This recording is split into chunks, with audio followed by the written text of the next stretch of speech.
Welcome back to round 2 of Player of the Year, POTY 2025. We have some updates. 4 players moved on, and Canada has fallen. Matthew and Zach have been eliminated, along with Lotta and Nick with I think it's the Nick without a K. So our top 4, you're seeing here DeWitt K versus Michael W. DeWitt from USA, Michael from Israel. And the other semifinal is Jordan JM Tron, also USA, against Nick L, who we saw play against.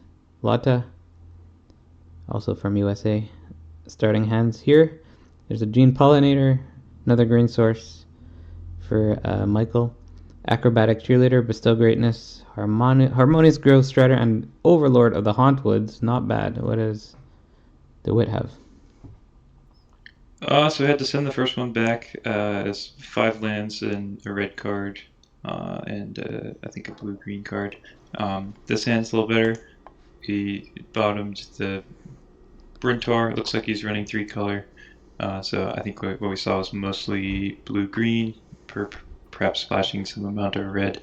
But he's got a Flesh Brewer, Underground Leopard, Airship Crash. He's got the guy that he's just played now, and a Tunnel Surveyor from Duskmorn.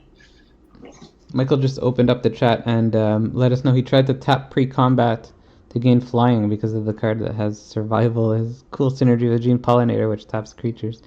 Not a big deal, though. Yeah, it's a fun little synergy there.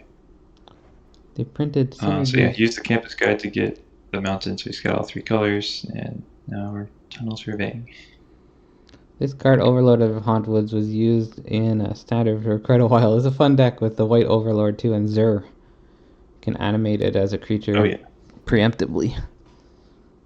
Not preemptively, early. So he's got the Airship Crash, which I believe can deal with the Overlord once it becomes a creature. But he drew for turn with Melt Strider's Resolve. Does it have to wait till it's a creature, or does it kill enchantments and whatever? Yeah. I think it's just enchantment, artifact, or so creature with flying. It is an enchantment, though. The Overlords are enchantment. I just meant like he doesn't necessarily have to deal with it now. He could wait until it actually becomes a creature, but it can deal with it at any point. Yeah. That's why Zur can animate it. But it's pretty cool as Harmonious Growth Strider. It grows whenever you get a land, and it creates extra lands. Not that it's not overkill at that point already. Yep. Bestow Greatness, looking to do damage, because I think it gives trample, right? I'm going to have to open my deck lists again. Considering playing the Melt Strider's Resolve here, I assume to fight the Flyer. Yep. Alright. Oh, yeah, notably his other card is Undergrowth Leopard, which can also deal with artifacts or enchantments. He's gonna have to settle for playing a Guardian Sunmare. It feels terrible. Yeah. That was just top decked. It wasn't in hand till then. There is a Synchronized Charge Diplomatic Relations in hand, though, along with the Bestow Greatness. So I remember from seeing Michael's deck that somewhere can grab some pretty nasty stuff. Yeah. Like the Lumbering Broodwagon, a number of O-Ring effects. Yeah. Probably at the top of the list. Yeah, I'm looking at his list right here. Is it trapped in the screen, as you said?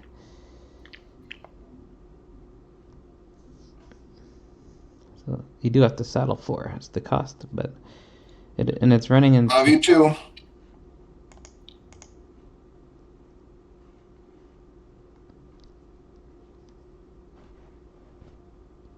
What we're saying, yeah. So he's looking at his entire deck, entire list.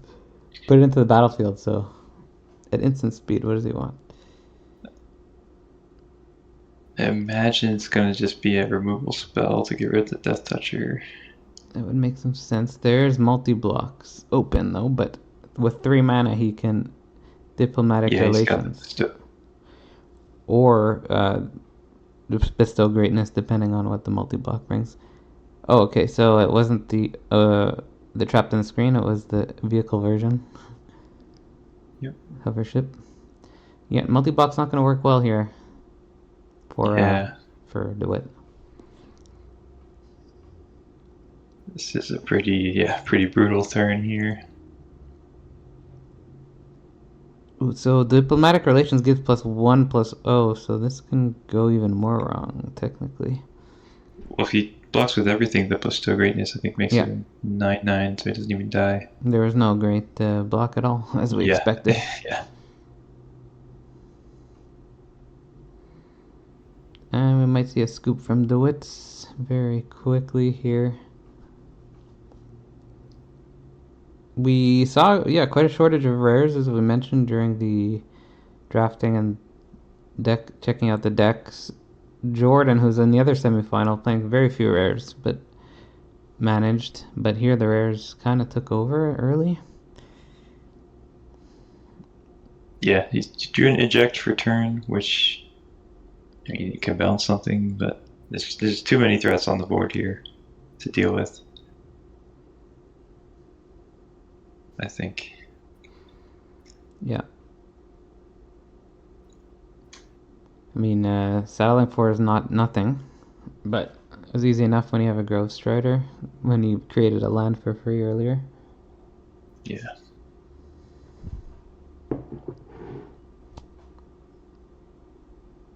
Land drawn for turn. So his option here is either eject the Sunmare, I imagine, or airship crash the Overlord. Both of those, just yeah,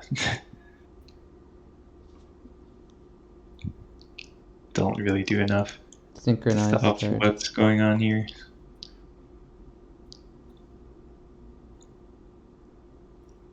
There are two copies of that synchronized charge in his deck. They both have harmonized. Yeah. Of course, they both have harmonized. Gives Vigilance and Trample. It's for 2 mana. It can do a whole lot. A lot of decisions, but Vigilance makes attacks a lot easier. Not really sure why he's letting the attack go through here, rather than either ejecting the Sunmare or killing the Overlord. Eject doesn't have to pay the ward, I guess, right? Yeah.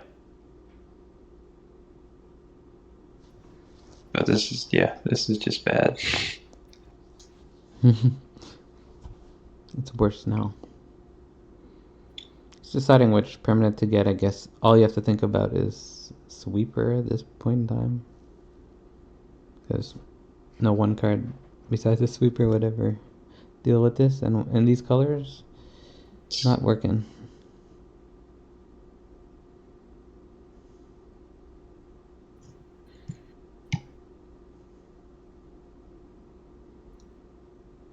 $13. Yeah, with diplomatic relations in hand, it was actually one off lethal.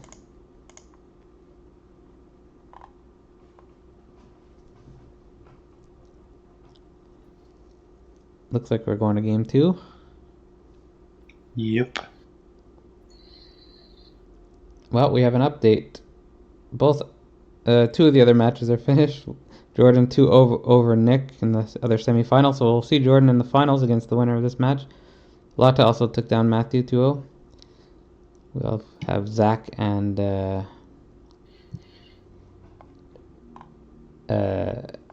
who's Zach? The other Nick in the other loser's bracket.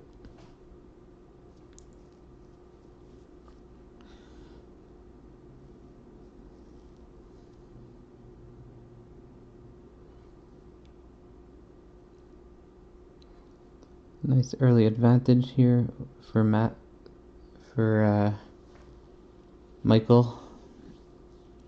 1-0 quite quickly. Yeah, that was a crazy start from Michael with the Pollinator into the Overlord to just ramp into all this big stuff, and then the Sunmare to grab more good stuff. We're looking at sideboard here. As some more viewers are joining us, so waiting the finals of Player of the Year 2025. Just looking at the state of the board for now. Didn't bring anything in from what I saw.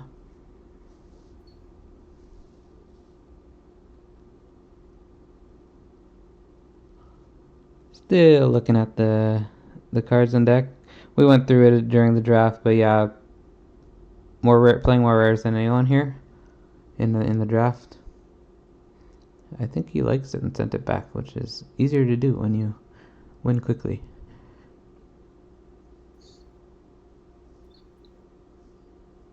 And I guess Yeah, DeWitt brought in, I think, another piece of artifact enchantment removal.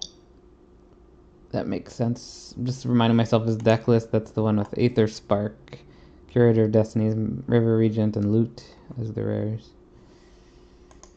Yep.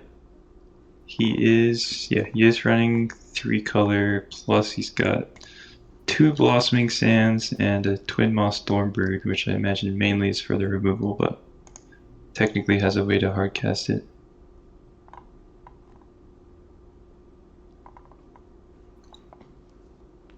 Nearing the end of the tournament, taking all the considerations into account.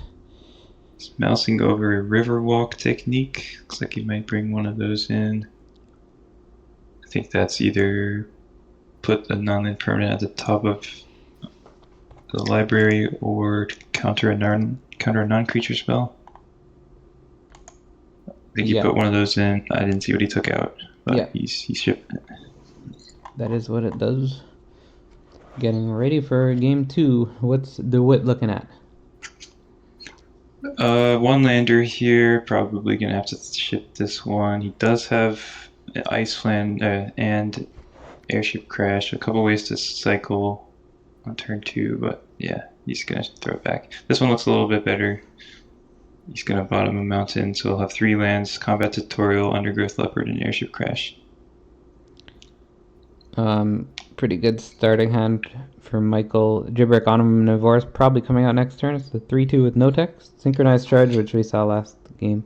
Sagu Pummeler, which has a graveyard value. Balamb T-Rex, which is a Forest Cycler Dino.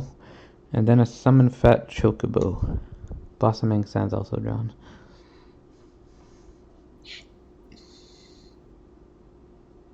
It's pretty nice draw for turn. The Moldering Gym Weight Room, one of the rooms from Duskmourn. Could just play this here as a 3-mana ramp. Yeah. Probably makes the most sense.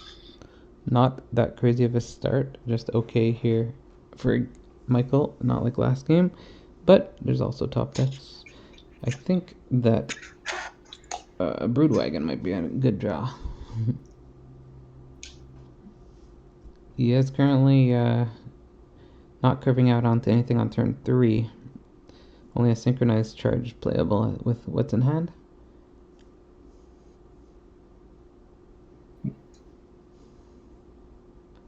So Undergrowth Leopard's able to kill something like an Overlord for 1 mana.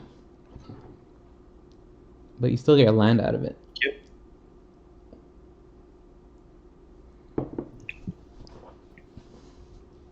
Summon Fat Chocobo technically too, but that thing goes away on itself, on its own. Ooh, a turn 3 drawn. Timely. Inspiring Paladin. So, he's going to combat first.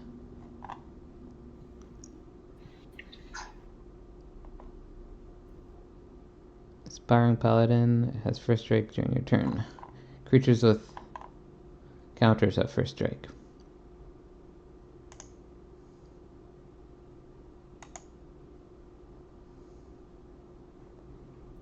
Could just fire off the combat tutorial here, try and find a 5th land and or other good things to do.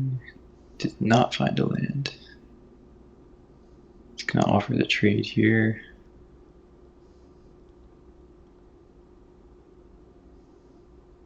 Ooh, look what was top deck. The card I just spoke about, Overlord of the Hauntwoods. Oh boy. We'll see if it's traded off or not. This leopard. Not going to trade for the first striker. Yeah, I can't imagine it would ever be a good idea to block there for DeWitt. Oh, Overlord's coming out, getting an everywhere. Every land type. And he's mana off from slamming down Balam T-Rex, which is a dread mob, basically. Still no 5th land here, unfortunately.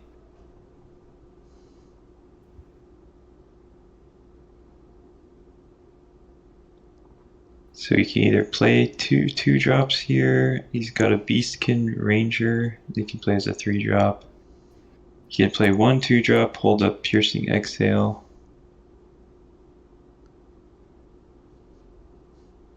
Or sorry, he can't do that. He's only got 1 green source here. Hmm. So yeah, his other 2-mana play is the Monk's Fist.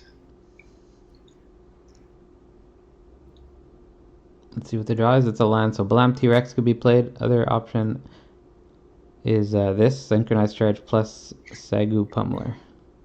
This gives everything first strike. Makes perfect sense. Not only that, Vigilance and Trample. How about Vigilance, Trample, and first strike this turn against a Death Toucher? That's pretty nasty. Looking like it's going to be a quick game unless DeWitt can find something. Because Sagu Pummeler is coming out. Yeah, I mean, you can technically double block, which you kind of have to at this point.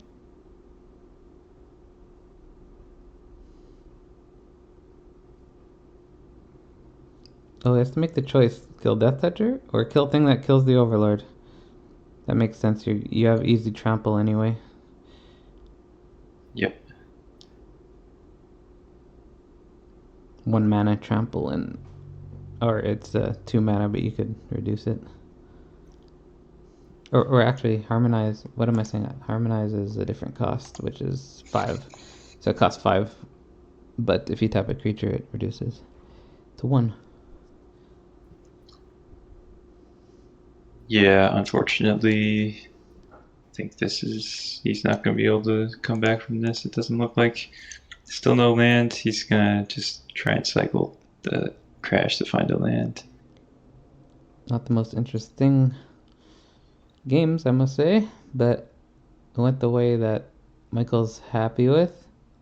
Yeah, he probably has to hold up Piercing Exhale here, or probably just do it on his turn. Get rid of one of these 2 creatures. That Inspiring Paladin doesn't say first strike on it now, but it's important to remember if you're planning on death touching it, that it does have first strike on his attack. Yeah, plus he's got the charge anyway. Yeah. Yeah, I guess he just has to wait here and try and exhale if the charge is used. Land means you can go Balam, T-Rex, and charge. Oh, that's so disgusting. Yeah. The other card in hand is a Fat Chocobo, which, I mean, trample on trample isn't a combo. Oh, he's using it. It tramples next turn, though, anyway.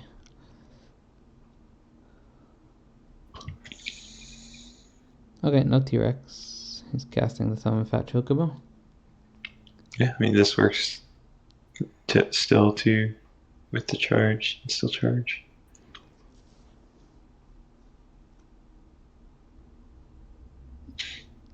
A couple 5/5s. One has reach and vigilance and trample and first strike. If you thought it wasn't enough. This is a pretty scary looking deck from Michael, I gotta say. These cuts just it seems like so consistent. He's got the creatures, he's got the way to push the damage through. I mean, both of these games were. I mean, DeWitt was definitely having a little trouble with his mana and getting his plays, getting his land drops, but that took away first still, strike. even if he was able to, it's a pretty scary deck Michael's got. Mm-hmm. That did take away first strike, so that worked out well for DeWitt as for what it's worth. Without, oh, sorry, he has Okay. trample. He's got trample on board right now because of Fat Chocobo. Yeah, you can play the. You also can play Constrictor Stage here, which will tap down the Chocobo.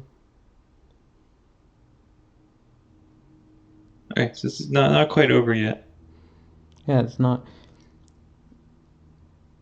What is Constrictor Stage? Uh, the 5 mana 4/4 from TDM that when it enters, you can tap something, put a stun counter on it, and it's got Oh, yes. renew as well. Okay, I remember it. So he puts down the beastie, which turns into a face down creature when it dies. And swinging out means go to 2, but lose your thing. Your 2/1. Is he thinking about swinging out here? It says it's a land for turn, so Blam, T-Rex, or Sagu Pummeler's the only options. Sagu Pummeler puts maybe 2 counters. Let me check. Yeah, 2 counters on something. Of course, they'll get a 6/5 Overlord at the end of turn.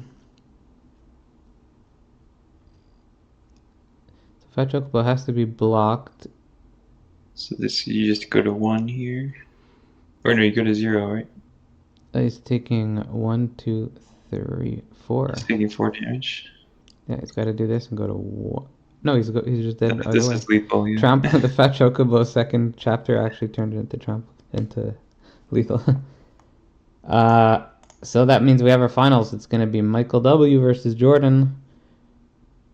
USA Israel will get a winner after that's done, and we'll be back with the next video very soon.